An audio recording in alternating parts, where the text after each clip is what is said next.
When you objectively consider the economic and financial benefits of this proposal, it is impossible to reach any other conclusion other than this is an extraordinary economic development opportunity. Board members, we know the numbers. However, since this issue has attracted so much attention, and for the benefit of those who did not see our initial discussion, I ask for your indulgence as I again review the forecasted economic benefits. And I need to underscore that these are not my numbers, these are not staff's numbers, but these are the numbers of our independent financial consultant, and they are conservatively projected. This project creates over 3,200 construction and permanent jobs, and it significantly increases property sales and tourism tax revenues. Unlike other retail development, there is a destination element which generates tourist tax revenues that are a unique aspect of this deal. On average, 50% of Bass revenues are generated from folks who drive over 50 miles to shop at their store.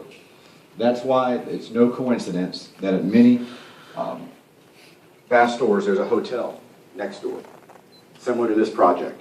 The hotels generate tourist tax revenues that other retailers simply do not.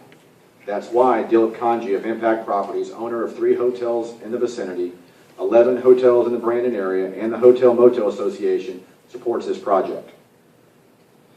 Commissioner Merman stated on many occasions that she wanted our investment to be reduced. I'm glad to see that the developer took this to heart, and as a result, our transportation investment has been reduced from $8.25 million to $6.25 million. And unlike other incentive programs, there are no financial incentives, upfront money, or risk of not realizing our return. For our investment, the county is receiving tangible assets in the form of improved roads, and the CO must be in hand before we disperse any funds. This is a critical point. Unlike many other Bass deals with other communities I'll illustrate later, we are not offering any subsidies directly to Bass. By 4th year, the county realizes its return on investment and earns $2.6 million in property and sales taxes. By the 5th year, the county earns more than $2.8 million in property and sales taxes. At build-out, we're looking at $113 million in annual economic impact. For a $6.25 million investment in infrastructure, we realize our return on investment in 3 to 4 years and then have an annual revenue stream that approaches $3 million. Commissioners, to realize this kind of ROI, an immediate revenue stream, is unheard of in government. Typically, our incentive programs take 10 to 20 years to break even.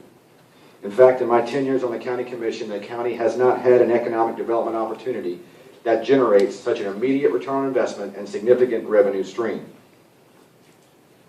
In terms of the agreement, the first bullet is a very important one that I want to stress. This is very similar to other deals in the county where we've been ahead of the curve. Today's agenda item, as Mr. Barton stated, is a very simple cost-sharing agreement that the county has utilized before. So there's nothing new or precedent-setting about today's action from a process perspective. Most recently, a similar cost reimbursement approach was used for roadway improvements to facilitate the development of the South Shore Commons retail development in South County. Commissioner Beckner made the motion to approve, Commissioner Merman seconded the vote, and this board unanimously supported that agreement for retail development. I want to point out that we made that decision without any tenants, anchor development, and certainly without a world-class destination and entertainment business. In fact, 7 months later, I do not believe they have any tenants. Funds are appropriated from the Sales Tax Reserve Fund. During our budget discussions this year, or last year, this term was referred to as one-time monies. We balanced this year's budget by using this revenue source. And it's an appropriate source because the project will generate over $2 million a year in sales taxes, so this fund will be replenished. Equally important, no transportation projects are being bumped or affected as a result of these improvements, and we are investing in our transportation network. Again, we're not advancing or even authorizing the spending of $6.25 million today. What we're doing is identifying and restricting the dollars out of the sales tax reserve where capacity exists as the likely revenue source. Staying ahead of the curve. As I stated a couple of weeks ago during our developer agreement discussion, we have an opportunity to construct infrastructure in advance of development. What a novel concept. To put this into proper context, let's consider a few examples. where we have and have not addressed our infrastructure problems. Citrus Park Mall. The county wisely invested $30 million into infrastructure.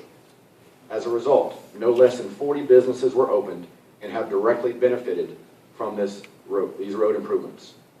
As Mr. Barton stated, this is similar to how businesses have benefited throughout the county as a result of roads financed by government.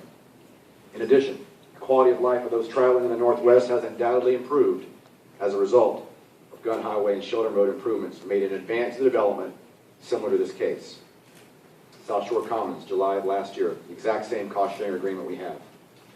Two examples where we could have done better. Gornto Lake Road around Brandon Mall. By not correctly investing in this infrastructure years ago, the taxpayers are on the hook for an additional $8 million to complete this project today. Bruce B. Downs Widening Project.